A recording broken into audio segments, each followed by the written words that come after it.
ഞാനാണ് തിന്മ. ഈ ലോകത്തിൽ നടക്കുന്ന സകല അനീതിയുടെയും അശാന്തിയുടെയും അക്രമത്തിന്റെയും കാരണക്കാരൻ. ഈ ലോകം എന്റെ പിടിയിൽ അമർത്തുവാൻ ഞാൻ ശ്രമിച്ചുകൊണ്ടിരിക്കുകയാണ്.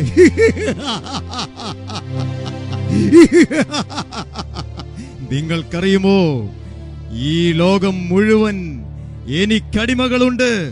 ഇതാ ഇതാ ഈ പെട്ടി കണ്ടോ? ഇതൊരു കെണിയാണ്. കെണി. ഈ കെണിയിൽ ഞാൻ ധാരാളം പേരെ വീഴ്ത്തിയിട്ടുണ്ട്. ഈ കെണിയിൽ ആളുകൾ വീഴുന്നത് എങ്ങനെയാണെന്ന് നിങ്ങൾക്ക് കാണണ്ടേ? ഈ പെട്ടി ഇവിടെ ഇരിക്കട്ടെ, ഞാൻ അപ്പുറത്ത് മാറി നിൽക്കാം.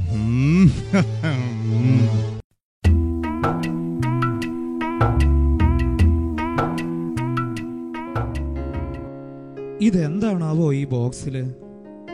വല്ല ബോംബോ മറ്റോ ആണോ ആവോ? ആർക്കറിയാം. അടുത്തെങ്ങും ആരുമില്ലെന്ന് തോന്നുന്നു. ഇതെന്താണ് ഈ പൊതിയില്? ഇതൊരു സ്മാർട്ട് ഫോൺ ആണല്ലോ. ആരാണോവോ ഇത് ഇവിടെ കൊണ്ടുവച്ചത്? എന്തായാലും ഒന്ന് നോക്കാം. ഹായ്, ഇതിനകത്ത് ഫേസ്ബുക്കും വാട്സാപ്പും യൂട്യൂബും എല്ലാം ഉണ്ടല്ലോ. ഒന്ന് ഓപ്പൺ ചെയ്ത് നോക്കാം. ശേ, എല്ലാം വൃത്തികേടുകളാണ്. വേണ്ട. അമ്മയും അച്ഛനും എപ്പോഴും പറയും ഇങ്ങനെയുള്ള കാര്യങ്ങളൊക്കെ ചെയ്യുന്നത് തെറ്റാണെന്ന്. അല്ലെങ്കിൽ ഒന്നുകൂടൊന്ന് നോക്കിയാലോ? വേറെ എന്തൊക്കെയോ ഈ പെട്ടിയിലുണ്ടല്ലോ. അയ്യോ, ഇത് മയക്കുമരുന്നാണെന്നാ തോന്നുന്നത്. പേടിക്കണ്ട മോനെ. ഇതെന്താ കയ്യില്? മയക്കുമരുന്നാണെന്ന് തോന്നുന്നു. ഇന്നത്തെ ചെറുപ്പക്കാരൊക്കെ ഇത് ഉപയോഗിക്കുന്നുണ്ട് മോനെ. എന്താ മടിച്ചു നിൽക്കുന്നത്? ഒന്ന് പരീക്ഷിച്ചു നോക്കൂ മോനെ, ഒന്ന് പരീക്ഷിച്ചു നോക്കൂ. ഏയ്, എനിക്ക് വേണ്ട. എനിക്കിതൊന്നും ശീലമില്ല. എനിക്കിത് വേണ്ട. അങ്ങനെ പറഞ്ഞാൽ എങ്ങനെയാ മോനെ? ചുമ്മാ ഒരു തമാശക്കല്ലേ. ഈ ഭൂമിയിൽ ജീവിക്കുമ്പോ എല്ലാ സുഖങ്ങളും ഒക്കെ ഒന്ന് അറിയണ്ടേ മോനെ? വേണ്ട. എനിക്കൊരു ഭാവിയുള്ളതാ. അത് വെറുതെ കളയാൻ ഞാനില്ല. എടാ മോനെ, നിന്നോടൊരു സാമ്പിൾ ഒന്ന് നോക്കാനല്ലേ പറഞ്ഞുള്ളൂ. അല്ല, നീ ഇത്ര പുണ്യവാളം ചമച്ചിട്ട് നിനക്ക് എന്നാ കിട്ടാനാ മോനെ? മോനെ, നീ ഇതൊന്ന് കഴിക്കടാ, കഴിച്ചു നോക്കടാ. കൊള്ളാം, മിടുക്കൻ. ഇപ്പോഴാണ് നീ ഒരാണായത്. ഇനിയും എന്തൊക്കെയോ ആ പെട്ടിയിലുണ്ടെന്ന് തോന്നുന്നല്ലോ. ഇതൊരു മദ്യക്കുപ്പിയാണല്ലോ. അതെ, നീ അതും ഒന്ന് രുചിച്ചു നോക്കടാ മോനെ. വേണോ? ഞാൻ ഇതുവരെ ഇതൊന്നും കൈ കൊണ്ട് തൊട്ടിട്ടില്ല. നീ ഒരു പേടിത്തൊണ്ടനായി പോയല്ലോടെ മോനെ. അങ്ങോട്ട് കുടി മോനെ, കുടി, മെല്ലെ മോനെ കുടി. മോനെ, ഞാൻ ഇനി ഒരു സത്യം പറയാം. ഈ പെട്ടി ഇവിടെ കൊണ്ടുവച്ചത് ഞാനാ മോനെ, ഞാനാ. ആണോ? Thank you. അല്ല, എന്താ താങ്കളുടെ പേര്? പേരൊക്കെ പിന്നെ പറയാം. ഈ പെട്ടിക്കകത്തുള്ളതൊക്കെ ഉപയോഗിക്കുന്നവർക്ക് വേണ്ടി ഞാൻ മനോഹരമായ ചില ഓഫറുകൾ നൽകാറുണ്ട്. ഇതാണ് ഒന്നാമത്തെ ഓഫർ. സന്തോഷം. കൊള്ളാം. എനിക്കിപ്പോ ഭയങ്കര സന്തോഷം തോന്നുന്നു. തീർന്നില്ല. ഇതാണ് രണ്ടാമത്തെ ഓഫർ. ഉന്മേഷം. ഇപ്പോഴാണ് ജീവിതത്തിനൊരു രസമായി. ഇനി എന്തെങ്കിലും ഓഫർ ഉണ്ടോ ചേട്ടാ? നീ ആ മയക്കുമരുന്നും കൂടി ഒന്ന് എടുത്ത് കഴിക്കുമോനെ. ഉപയോഗം കൂടുന്തോറും ഓഫറുകളും കൂടിക്കൂടി വരും. ഇതാണ് അടുത്ത ഓഫർ. ധൈര്യം. ഓ, ശരിയാണ്. എനിക്കിപ്പോ ആരെയും ഭയമില്ല. ഈ ലോകത്തെ എനിക്ക് പേടിയില്ല. എന്റെ മാതാപിതാക്കളും അധ്യാപകരും എല്ലാം എപ്പോഴും എന്നെ ഉപദേശിക്കലാണ്. അതിലെ പോകരുത്, ഇതിലെ പോകരുത്, അത് കഴിക്കരുത്, ഇത് തുടരുത്. എനിക്കിനി ആരുടെ ഉപദേശം വേണ്ട. ഇനി ആരെങ്കിലും എന്നെ നിയന്ത്രിക്കാൻ വരട്ടെ, കൊല്ലും ഞാൻ അവരെ. കൊള്ളാം കൊള്ളാം, നീയാണ് മോനെ യഥാർത്ഥ ആൺകുട്ടി. ദേ, ഇനി വളരെ പ്രത്യേകതയുള്ള ചില ഓഫറുകളാണ് ഞാൻ നിനക്ക് തരുവാൻ പോകുന്നത്. ഇതാ, ഇത് പിടി. നിരാശ. അയ്യോ, ഒന്നും വേണ്ടായിരുന്നു. ഛേ, ഒന്നും വേണ്ടായിരുന്നു. നന്നായി പഠിക്കുന്ന ഞാൻ, നന്നായി ജീവിക്കുന്ന ഞാൻ ഇന്ന് ഗതിയിലായല്ലോ. ഇതാ അടുത്ത ഓഫർ, കുറ്റബോധം. വേണ്ട, വേണ്ട, എനിക്കിനി ഒന്നും വേണ്ട. ഞാൻ നശിച്ചു, ഞാൻ നശിച്ചു. എനിക്കിനി മരിച്ചാൽ മതി. ആരെങ്കിലും എന്നെ ഒന്ന് കൊന്നു തരുമോ? എന്റെ അച്ഛൻ വളരെ കഷ്ടപ്പെട്ടാണ് എന്നെ പഠിപ്പിക്കുന്നത്. എന്റെ അമ്മ ഒരു പാവമാണ്. അവർക്ക് ഞാൻ മാത്രമേ ഉള്ളൂ. ഞാൻ എങ്ങനെ ഇനി അവരുടെ മുഖത്ത് നോക്കും? എനിക്കിനി ജീവിക്കണ്ട.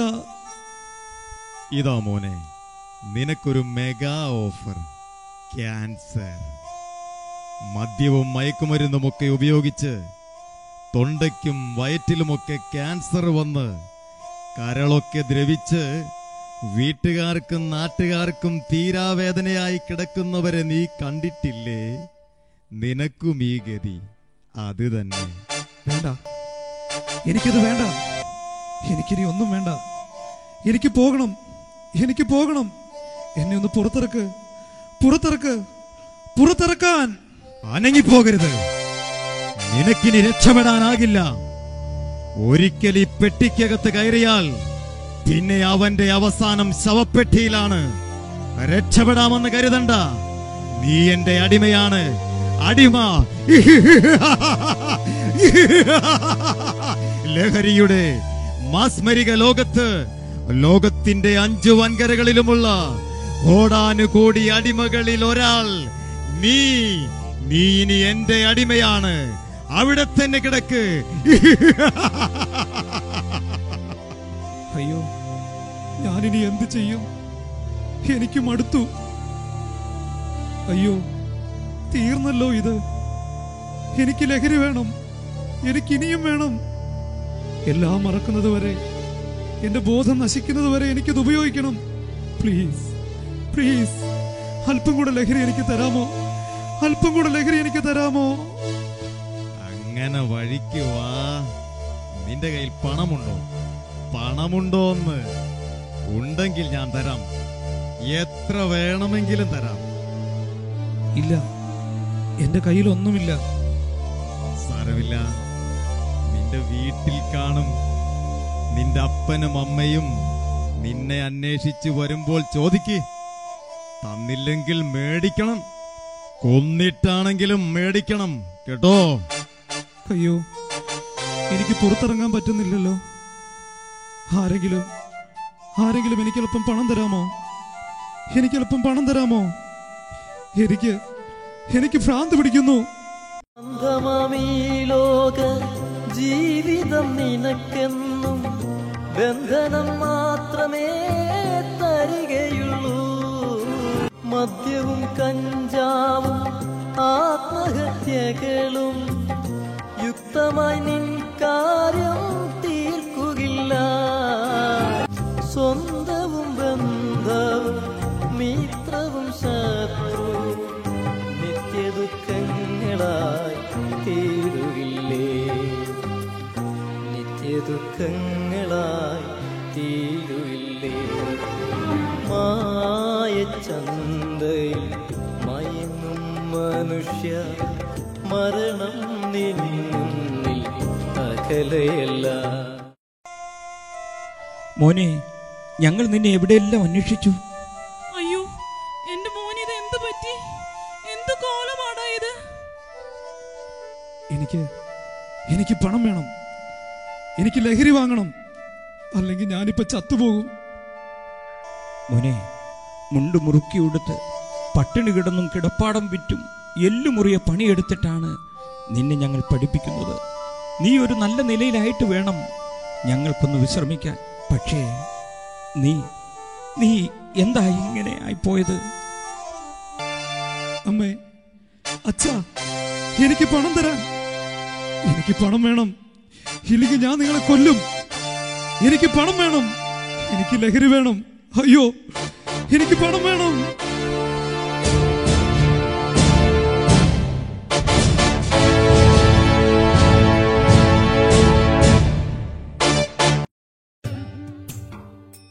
എടാ അളിയ, അതാണ്ട് അവിടെ ഒരു ബഹളം കേൾക്കുന്നു.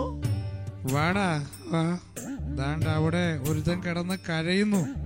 നമുക്ക് അവനൊരു ഹെൽപ്പ് കൊടുക്കാം. എന്താ എന്താ ഇവിടെ പ്രശ്നം?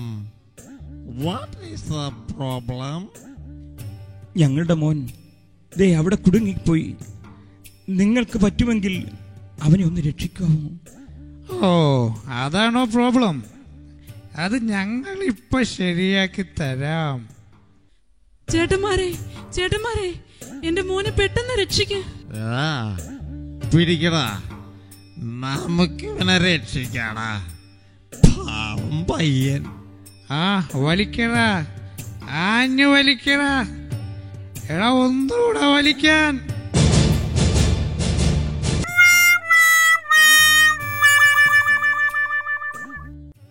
മോനെ, സോറി മോനെ, ഞങ്ങൾക്ക് നിന്നെ രക്ഷിക്കാൻ പറ്റില്ലടാ. ദുഃഖമുണ്ടാ, ഒരുപാട് ദുഃഖമുണ്ട്. എന്തായാലും നിനക്ക് ഈ ഗതി വന്നല്ലോടാ. ഈ ദുഃഖം ഞങ്ങൾക്ക് സഹിക്കാൻ പറ്റില്ല. അതുകൊണ്ട് ഈ ദുഃഖം മറക്കാൻ ഞങ്ങൾ ഇനിയും കുടിക്കും. കുടിച്ച് ബോധം കെട്ട് ഏതെങ്കിലും ഓടയിൽ കിടക്കും. മോനെ, ഞങ്ങൾ പോവാ. സോറി. നീ ജീവിച്ചിരിപ്പുണ്ടെങ്കിൽ വീണ്ടും കാണാം. Bye bye. അയ്യോ, എന്റെ കുഞ്ഞിനെ രക്ഷിക്കാൻ അവർക്ക് പറ്റിയില്ല. അതങ്ങനെയാടി, അവരുടെ കുടുംബം തന്നെ രക്ഷിക്കുവാൻ അവർക്ക് കഴിയുന്നില്ല. പിന്നെയാ നമ്മുടെ മോനെ. പ്രിയപ്പെട്ട നാട്ടുകാരെ, നമ്മുടെ നാടിന്റെ പൊന്നോമന പുത്രൻ, നമ്മുടെ കണ്ണിലുണ്ണി ആയിരങ്ങളുടെ അനുഗ്രഹാശീർവാദങ്ങൾ ഏറ്റുവാങ്ങിക്കൊണ്ടിതാ ഇവിടേക്ക് കടന്നു വരുന്നു. ധീരാ വീരാ നേതാവേ, ധീരതയോട് നയിച്ചോളൂ, പത്തല്ല പതിനായിരമല്ല, അഞ്ചെട്ടെണ്ണം പിന്നാലെ, അഞ്ചെട്ടെണ്ണം പിന്നാലെ. നിർത്ത. അല്ല, എന്താ ഇവിടെ ഒരു പ്രശ്നമുള്ള പോലെ തോന്നുന്നു? എന്റെ പൊന്നു നേതാവേ, എന്റെ മകൻ ലഹരിക്ക് അടിമപ്പെട്ടു പോയി. അവനെ എങ്ങനെയേലും ഒന്ന് രക്ഷിക്കണമേ. ആഹാ, എന്റെ മണ്ഡലത്തിലൊരു പ്രശ്നമോ? എനിക്കത് കണ്ടില്ലെന്ന് വെക്കാനാവില്ല. ഈ നാടിന്റെ ക്ഷേമമാണ് എന്റെ സന്തോഷം. ഇത് ഞാൻ ഇപ്പൊ ശരിയാക്കി തരാം. എന്തായാലും നിങ്ങൾ ഒരു വെള്ള പേപ്പറിൽ പരാതി എഴുതി സ്റ്റാമ്പ് ഒട്ടിച്ച് നാളെ എന്റെ ഓഫീസിൽ കൊടുത്തേക്ക്. പിന്നെ ഞങ്ങളുടെ പാർട്ടിക്കുള്ളിലെ അണികൾ വെള്ളമടിക്കുന്നത് ശരിയാണോ തെറ്റാണോ എന്നുള്ളതിനെ കുറിച്ച് വളരെ വിശദമായ ഒരു ചർച്ച ഈ ദിവസങ്ങളിൽ നടന്നുകൊണ്ടിരിക്കുകയാണ്. എന്തായാലും അതൊന്ന് കഴിഞ്ഞിട്ട് ഞാൻ ഈ കാര്യത്തിൽ ഒരു തീരുമാനം ഉണ്ടാക്കുന്നതായിരിക്കും. ഇനി ഈ നാട്ടിൽ ലഹരിയുടെ ഒരു തരി പോലും, മൂക്കിപ്പൊടി പോലും ഉണ്ടായിരിക്കുകയില്ല എന്ന് ഞാൻ നിങ്ങൾക്ക് ഉറപ്പു തരുന്നു. എന്തായാലും ഇവിടെ ഇരിക്കുകയല്ലേ, നാളെ ഞങ്ങളുടെ പാർട്ടിയുടെ ഒരു കൊടി കൂടെ തന്നുവിടാം. വല്ല ചാനലുകാർ വരുമെങ്കിൽ ഒന്ന് വീശി കാണിച്ചേര്. ശരി, അപ്പൊ വരട്ടെ. അയ്യോ നേതാവേ, നേതാവേ, എന്റെ മോനെ കൈവിട്ടിട്ട് പോവാണോ? ഇല്ലടി, അവരൊക്കെ ഈ നാട്ടിൽ റോഡ് നന്നാക്കാൻ പറ്റിയെന്ന് വരും. ബഹുനില കെട്ടിടങ്ങളും കച്ചവട സ്ഥാപനങ്ങളും എല്ലാം പണിതുയർത്തുവാൻ പറ്റിയെന്ന് വരും. പക്ഷേ ലഹരിയിൽ മുങ്ങിൽ കിടക്കുന്ന നമ്മുടെ കുഞ്ഞിനെ പോലെയുള്ളവരെ രക്ഷിക്കുവാൻ അവർക്ക് ആർക്കും കഴിയില്ല. ആർക്കും.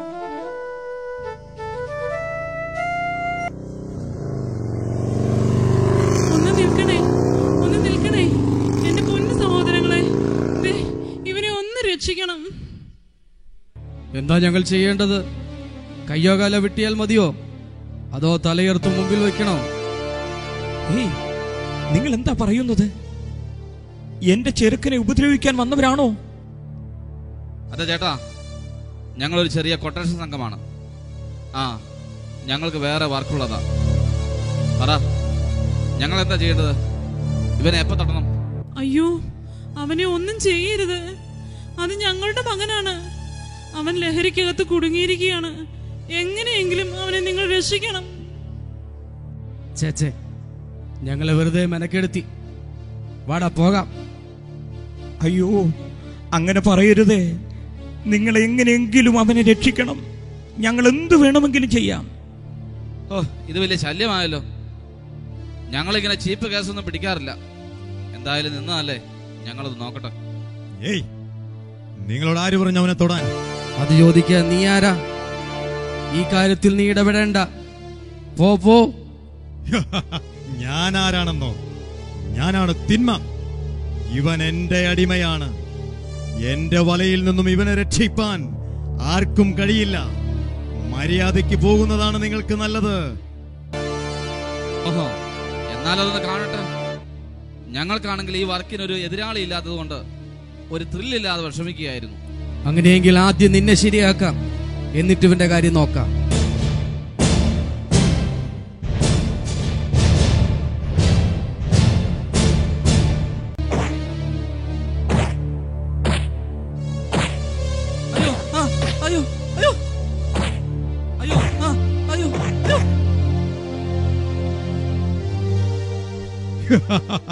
കണ്ടില്ലേ, ഇതാണ് എന്റെ ശക്തി. എടാ മക്കളെ, നിങ്ങളും എന്റെ പിടിയിലാണ്, തിന്മയുടെ പിടിയിൽ. നിങ്ങളും ഇവനുമെല്ലാം എന്റെ അടിമകളാണ്, അടിമകൾ. ഇനി നമ്മൾ തമ്മിൽ ഒരു മത്സരം വേണ്ട. നിങ്ങളെ കാത്ത് കൈയും കാലും കഴുത്തും നഷ്ടപ്പെടാനുള്ള ഒരുപാട് പേർ കാത്തിരിപ്പുണ്ട്. പോ പോ, വേഗം പോ. പോയി രക്തപ്പുഴയൊഴുക്ക്. ഇനിയും ഈ മണ്ണിൽ നിരപരാധികളുടെ രക്തം വീഴണം, വീണ് കുതിരണം. അത് കണ്ട് ഈ തിന്മയുടെ ശക്തിക്ക് സന്തോഷിക്കണം.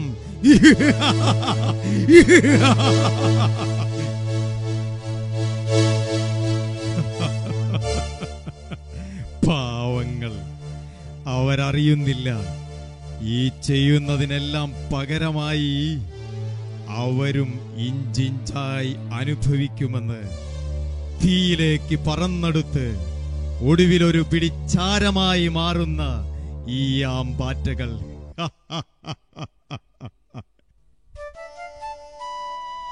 അയ്യോ, എന്റെ കുഞ്ഞിനെ രക്ഷിക്കാൻ പറഞ്ഞിട്ട് ഇപ്പോൾ കൂടുതൽ കുരുക്കിലായേനെ. ഭാഗ്യം കൊണ്ട് അവന്റെ ജീവൻ തിരിച്ചു കിട്ടിയത്. കൊട്ടേഷൻകാർ പോയത് നന്നായി. മറ്റുള്ളവരുടെ കഴുത്തും കാലും വെട്ടാൻ നടക്കുകയാണ്. മരണാസന നിലയിൽ കിടന്ന് ജീവന് വേണ്ടി കേഴുന്നവർക്ക് ആയസ് നീട്ടിക്കൊടുക്കുവാൻ, ഒരിറ്റു ജീവൻ കൊടുക്കുവാൻ ഇവർക്ക് കഴിയുമോ? മരിച്ചു കിടക്കുന്ന ഒരുവനെ വീണ്ടും ജീവിതത്തിലേക്ക് തിരികെ കൊണ്ടുവരാനാകുമോ? ഒരിക്കലും കഴിയുകയില്ല. പക്ഷേ മറ്റുള്ളവരുടെ ജീവൻ ഓരോ കാരണങ്ങൾ പറഞ്ഞും അപകരിക്കുകയല്ലേ? അതെ, എത്രയോ മാതാപിതാക്കന്മാരുടെ ശാപം അവരുടെ മേലുണ്ട്. എത്രയോ കുടുംബങ്ങൾ അവർ മൂലം അനാഥമായിട്ടുണ്ട്. ഇല്ല, എന്തിന്റെ പേരിലായാലും ജീവൻ കൊടുക്കാൻ കഴിവില്ലാത്തവർക്ക് അതെടുക്കാനും അവകാശമില്ല. ദൈവം അവരെ വെറുതെ വിടില്ല. ഇനി ആർക്കെന്റെ മോനെ രക്ഷിക്കാനാകും?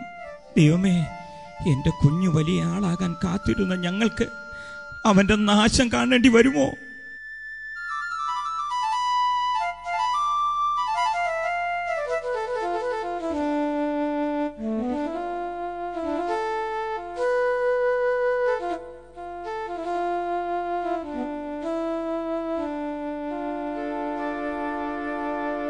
അല്ല, എന്താ നിങ്ങൾ ഇവിടെ ഇരിക്കുന്നത്? ഇയാൾക്കെന്താ കണ്ണില്ലേ? ഞങ്ങളുടെ മകൻ ഇവിടെ കുടുങ്ങിക്കിടക്കുക. അവനെ രക്ഷിക്കാൻ ആർക്കും പറ്റില്ല. ഞങ്ങൾ ഇനി ജീവിക്കുന്നില്ല. ജീവിച്ചിട്ട് കാര്യമില്ല. വല്ല റെയിൽ പാളത്തിലോ ഒരു മുഴം കയറിലോ ഒരു കുപ്പി വിഷത്തിലോ ജീവിതം അവസാനിപ്പിക്കാൻ പോവാ. അരുത് സഹോദരങ്ങളെ, ആത്മഹത്യ ഒന്നിനും പരിഹാരമല്ല. ആത്മഹത്യയിലൂടെ ഇപ്പോഴുള്ള പ്രശ്നങ്ങളിൽ നിന്ന്, ഈ ലോകത്തിൽ നിന്ന് നിങ്ങൾ ഒളിച്ചോടുവാൻ പറ്റുമായിരിക്കും. പക്ഷെ ആ പോക്ക് ഒരിക്കലും ഒരു പരിഹാരമല്ല. ആ പോക്ക് വേദന നിറഞ്ഞ മറ്റൊരു ലോകത്തിലേക്കായിരിക്കും. മാത്രമല്ല, നിങ്ങളെ സ്നേഹിച്ചും ആശ്രയിച്ചും കഴിയുന്ന ഒത്തിരി ജീവിതങ്ങൾ ഇവിടെയുണ്ടല്ലോ, അവർക്ക് അതൊരു തീരാവേദനയുമായിരിക്കും. നിങ്ങൾക്ക് ജീവനും ജീവിക്കാൻ അവസരവും തന്നത് ദൈവമാണ്. എത്രയോ പേർക്ക് ആ ഭാഗ്യമില്ല. നിങ്ങൾ നിങ്ങളെ തന്നെ കൊന്നാൽ നിങ്ങളുടെ ആത്മാവിന് ഒരിക്കലും നിത്യശാന്തി ലഭിക്കുകയില്ല. നിത്യനരകത്തിൽ കിടന്ന് കോടാനുകോടി യുഗങ്ങൾ നിങ്ങളുടെ ആത്മാക്കൾ നിത്യദണ്ഡനം അനുഭവിക്കേണ്ടി വരും. പിന്നെ ഞങ്ങൾ എന്ത് ചെയ്യും? നിങ്ങൾ പറയേ. നിരാശപ്പെടണ്ട, ഇവൻ രക്ഷപ്പെടും. ഓ, ഇനി നിങ്ങളുടെ കുറവുകൂടെയുള്ളൂ.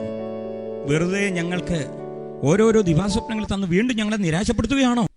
സഹോദരങ്ങളെ, ഞാനല്ല അവനെ രക്ഷിക്കുന്നത്. എനിക്കെന്നല്ല, ഈ ഭൂമിയിലുള്ള ആർക്കും അവനെ രക്ഷിക്കാൻ കഴിയില്ല. കാരണം ഇവനെ ഈ അവസ്ഥയിലാക്കിയത് തിന്മയുടെ ശക്തിയാണ്. സകല പ്രശ്നങ്ങളുടെയും അക്രമങ്ങളുടെയും കുലപാതകങ്ങളുടെയും പീഡനങ്ങളുടെയും എല്ലാം പിന്നിൽ പ്രവർത്തിക്കുന്ന പാപത്തിന്റെ പിടിയിൽ നിന്ന് ഈ മകനെ വിടുവിക്കുവാൻ കഴിവുള്ള ഒരാളുണ്ട്. ആരാണത്? ആർക്കാണ് ഇവനെ രക്ഷിക്കുവാൻ കഴിയുക? പറയാം, പക്ഷേ അതിനു മുമ്പ് എനിക്ക് ഇവനോടൊന്ന് സംസാരിക്കണം. കുഞ്ഞേ, എന്താ ഇത്? നീ ചെറുപ്പമല്ലേ? നിനക്കിനിയും ജീവിതം ഒരുപാട് മുൻപിലുണ്ടല്ലോ.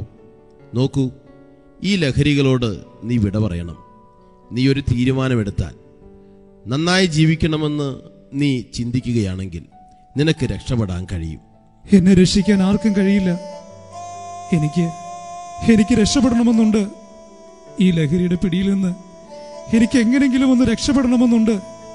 പക്ഷേ അനേകരുടെ ജീവിതം തകർത്ത് കളഞ്ഞ ഈ ലഹരിയിൽ ഞാനും തീരാൻ പോവുകയാണ്. ഞാൻ നശിച്ചു ചേട്ടാ, നശിച്ചു. ഇല്ല കുഞ്ഞേ, ഇല്ല. നീ അങ്ങനെ പറയരുത്. നീ നശിക്കില്ല. നിന്നെ സ്നേഹിക്കുന്ന ഒരാളുണ്ട്. നിന്നെ രക്ഷിക്കാൻ കഴിയുന്ന ഒരാൾ. എല്ലാ നിരാശയുടെ ചിന്തകളും മാറ്റിയിട്ട് നിന്റെ ഹൃദയം തുറന്ന് ഒന്ന് കേൾക്കൂ. ആ സ്നേഹവാനായ രക്ഷകന്റെ വിളി നിനക്ക് കേൾക്കാൻ കഴിയുന്നില്ലേ? മകനേ, നീയൻ പ്രാണൻ വില, എന്നെന്നും നീ എന്റേതു മാത്രമേ. ആരാണത്? ആർക്കാണ് എന്നെ രക്ഷിക്കാൻ കഴിയുന്നത്? കുഞ്ഞെ, ഇന്നേക്ക് 2000 വർഷങ്ങൾക്ക് മുമ്പ് ഈ മണ്ണിൽ മനുഷ്യനായി അവതരിച്ച യേശുനാഥന്റെ ശബ്ദമാണ് നീ കേട്ടത്. നിന്നെ മറ്റാർക്കും രക്ഷിക്കാൻ കഴിയാതിരുന്നതിന്റെ കാരണം നീ അകപ്പെട്ടിരിക്കുന്ന ഈ കെണി പാപത്തിന്റെ ചതിക്കുഴി ആയതിനാലാണ്. അതുകൊണ്ട് പാപകുലത്തിൽ പിറന്ന ആർക്കും മറ്റൊരു പാപിയെ രക്ഷിക്കാനാവില്ല. സർവ മതസംഹിതകളും ആചാര്യന്മാരുമെല്ലാം ഒരുപോലെ സമ്മതിക്കുന്ന സത്യമാണ് സകല മനുഷ്യരും പാപികളാണെന്ന്. പരസ്പരം പാപികളെന്ന് വിളിക്കാനും വ്യത്യസ്തങ്ങളായ പരിഹാരമാർഗങ്ങൾ ചൂണ്ടിക്കാണിക്കാനും മാത്രമേ മനുഷ്യർക്ക് കഴിയുന്നുള്ളൂ. എന്നാൽ മനുഷ്യന്റെ പാപത്തിന് യഥാർത്ഥമായ പരിഹാരം വരുത്തിയത് യേശുവാണ്. വിശുദ്ധ ബൈബിളിൽ സുവ്യക്തമായി അത് രേഖപ്പെടുത്തിയിട്ടുണ്ട്. പാപമില്ലാത്ത ലോകമായ സ്വർഗത്തിൽ നിന്ന് പാപികളെ തേടി രക്ഷിക്കുവാൻ ഈ മണ്ണിൽ അവതരിച്ച ദൈവമാണ് യേശുക്രിസ്തു. യേശുക്രിസ്തുവിന്റെ ക്രൂശുമരണത്തെപ്പറ്റി നീ കേട്ടിട്ടില്ലേ? ഒരു പ്രത്യേക സമൂഹത്തിനു വേണ്ടിയല്ല യേശു വന്നത്, സകല മനുഷ്യവർഗത്തിനും വേണ്ടിയാണ്. അതാ നോക്ക്, ആ മരക്കുരിശിൽ ദേഹമെല്ലാം ഒഴിവുചാല് പോലെ അടിച്ച് കീറപ്പെട്ടവനായി, തലയിൽ മുൾക്കിരീടം തറയ്ക്കപ്പെട്ട് കൈകാലുകൾ ആണിയാൽ തുളയ്ക്കപ്പെട്ട് കിടക്കുന്ന യേശുവിനെ കുഞ്ഞെ നിനക്ക് കാണുവാൻ കഴിയുന്നില്ലേ?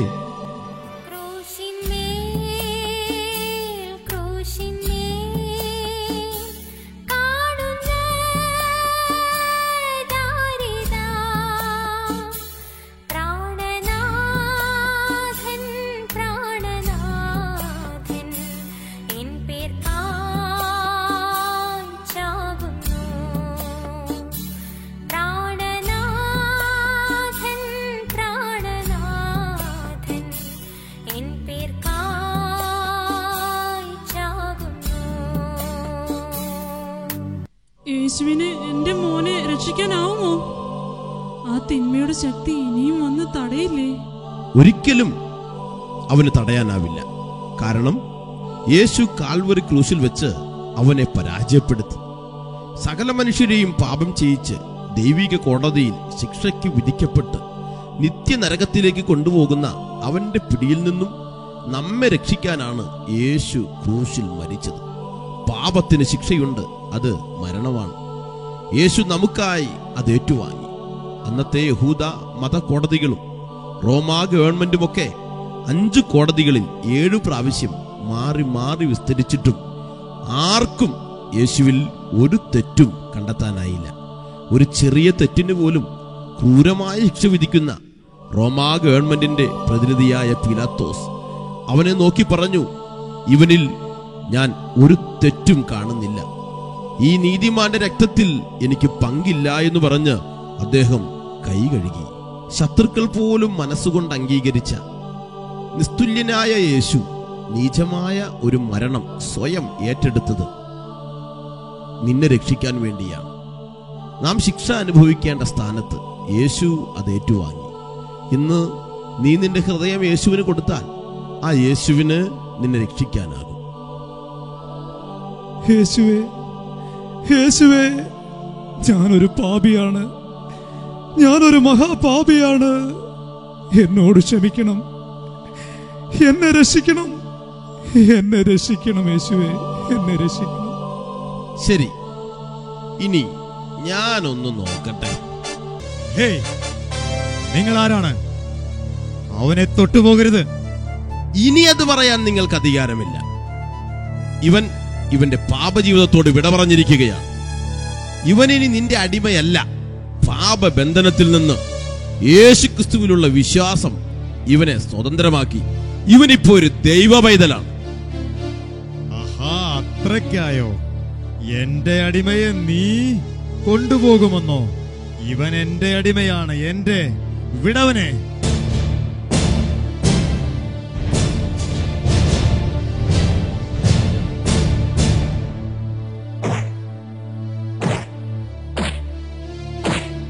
അയ്യോ, എനിക്ക് നിങ്ങളെ തൊടാൻ പറ്റുന്നില്ലല്ലോ.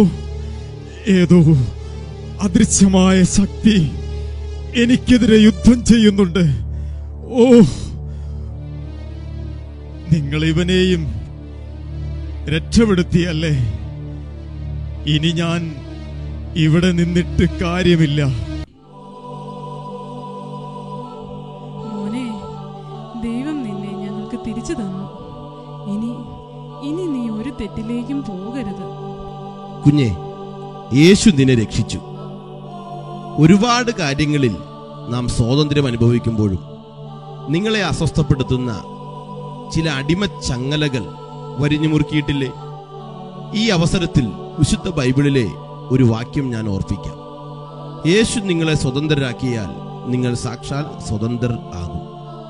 അതെ, പാപത്തിൽ നിന്നുള്ള സ്വാതന്ത്ര്യമാണ് യഥാർത്ഥ സ്വാതന്ത്ര്യം. ഇന്നല്ലെങ്കിൽ നാളെ നാം ഈ മണ്ണിനോട് വിട പറയേണ്ടി വരും. മരണത്തിനപ്പുറം 2 അവസ്ഥകൾ മാത്രമേ ഉള്ളൂ. ഒന്നുകിൽ നിത്യമായ സന്തോഷവും സമാധാനവുമുള്ള സ്വർഗം, അല്ലെങ്കിൽ നിത്യ ദണ്ഡനങ്ങൾ ഏറ്റുകൊണ്ട് ചെയ്ത തെറ്റുകൾക്കുള്ള ശിക്ഷയായി നരകം. നാം ജീവിച്ചിരിക്കുമ്പോൾ തന്നെ ഇതിലൊന്ന് തിരഞ്ഞെടുത്തേ മതിയാവും. യേശു നമ്മെ നരകത്തിൽ നിന്നും രക്ഷിച്ച് സ്വർഗത്തിലെത്തിക്കേണ്ടതിനാണ് വന്നത്. ദയവായി ചിന്തിച്ച് ഒരു തീരുമാനമെടുക്കൂ. അതിനായി ദൈവം നിങ്ങളെ സഹായിക്കട്ടെ.